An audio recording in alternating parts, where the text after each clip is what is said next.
लोग लंकापति रावण को अनीति, अनाचार, दंभ, काम, क्रोध, लोभ, अधर्म और बुराई का प्रतीक मानते हैं और उससे घृणा करते हैं। लेकिन सबसे महत्वपूर्ण बात यहाँ ये है कि दशानन रावण में कितना ही राक्षसत्व क्यों न हो, उसके गुणों की अनदेखी नहीं की जा सकती। रावण में अवगुण की अपेक्षा गुण अधिक थे। रावण एक प्रकांड विद्वान था, वेद शास्त्रों पर उसकी अच्छी पकड़ थी और वह भगवान भोले शंकर का अनन्य भक्त था। उसे तंत्र, मंत्र, सिद्धियां तथा कई गूढ़ विद्याओं का भी ज्ञान था। ज्योतिष विद्या में उसे महारत हासिल थी। रावण के उदय के विषय में भिन्न भिन्न ग्रंथों में भिन्न भिन्न प्रकार के उल्लेख मिलते हैं। वाल्मीकि द्वारा लिखित रामायण, महाकाव्य, पद्म पुराण तथा श्रीमद् भगवत पुराण के अनुसार हिरण्याक्ष व हिरण्यकशिपु दूसरे जन्म में रावण और कुंभकर्ण के रूप में पैदा हुए। वाल्मीकि रामायण के अनुसार रावण पुलस्त मुनि का पोता था, अर्थात उनके पुत्र विश्वश्रवा का पुत्र था। विश्वश्रवा की वरवर्णिनी और कैकसी नाम की दो पत्नियां थीं। वरवर्णिनी के कुबेर को जन्म देने पर सौतिया डाहवश कैकसी ने अशुभ समय में गर्भ धारण किया। इसी कारण से उसके गर्भ से रावण तथा कुंभकर्ण जैसे क्रूर स्वभाव वाले भयंकर राक्षस उत्पन्न हुए। तुलसीदास जी के रामचरितमानस में रावण का जन्म शाप के कारण हुआ है। वे नारद व प्रताप भानु की कथाओं को रावण के जन्म का कारण बताते हैं। पौराणिक कथा के अनुसार भगवान विष्णु के दर्शन हेतु सनक, सनंदन आदि ऋषि बैकुंठ पधारे, परंतु भगवान विष्णु के द्वारपाल जय और विजय ने उन्हें प्रवेश देने से इनकार कर दिया।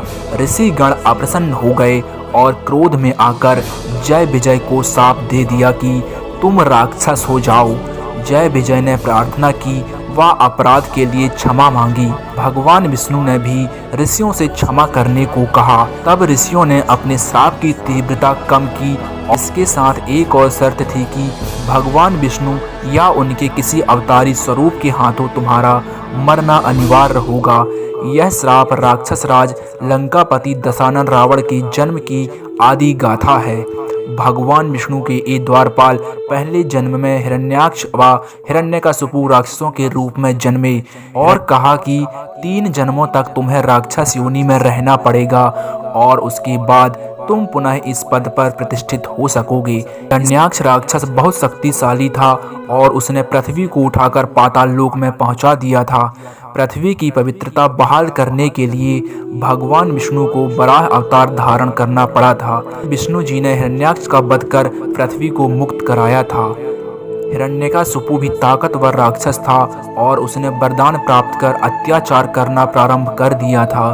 भगवान विष्णु द्वारा अपने भाई हिरण्याक्ष का वध करने की वजह से हिरण्यकशिपु विष्णु विरोधी था और अपने विष्णु भक्त प्रहलाद को मरवाने के लिए भी उसने कोई कसर नहीं छोड़ी थी। फिर भगवान विष्णु ने नरसिंह अवतार धारण कर हिरण्यकशिपु का वध कर दिया था।